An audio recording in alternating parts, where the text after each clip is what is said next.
अगर इस समाज में हमें इस प्रकार की घटनाओं को रोकना है तो इसकी एक ही सजा होनी चाहिए, फिर चाहे अपना हो, पराया हो, इस पार्टी का हो, इस पार्टी का हो, बाबा हो, मौलवी हो, नेता हो, मंत्री हो।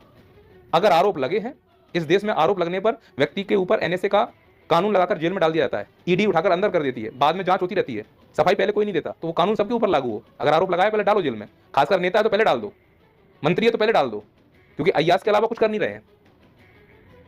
और अगर ऐसा नहीं होगा तो फिर ये प्रक्रिया ऐसी चलती रहेगी, और हम इसे स्वीकार कर चुके हैं। आप समझो कि ये क्यों बलात्कार हो रहे हैं। बलात्कार हो रहे हैं मानसिकता से, विचारों से। हम ऐसे देश में रह रहे हैं कि एक तरफ हम अपने देश को माता कहते हैं, दूसरी तरफ माताओं बहनों को गालियां देते हैं, और वो भी उनके गुप्तांगों को संबोधित करते गंदी गंदी गालियां समाज में स्वीकार है। सड़क से लेकर संसद तक, फिल्मों से लेकर वेब सीरीज तक, सब जगह स्वीकार कर ली जा रही हैं। सोच कर देखो कि इस प्रकार की भद्दी गालियां किस प्रकार के दिमाग की उपज होगी। ऐसे गंदे दिमाग की उपज होगी जो हवसी रहा होगा।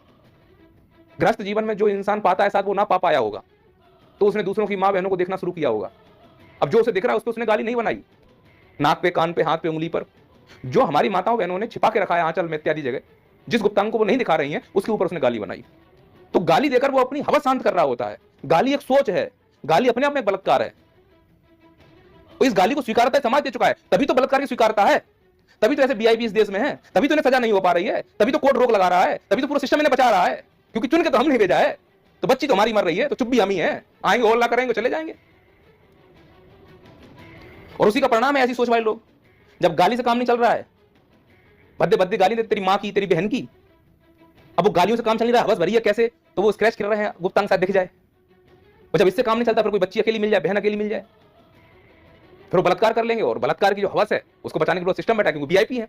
हमने नेता थोड़ा ना चुने, बाप चुने हमने, फूफा, जीजा।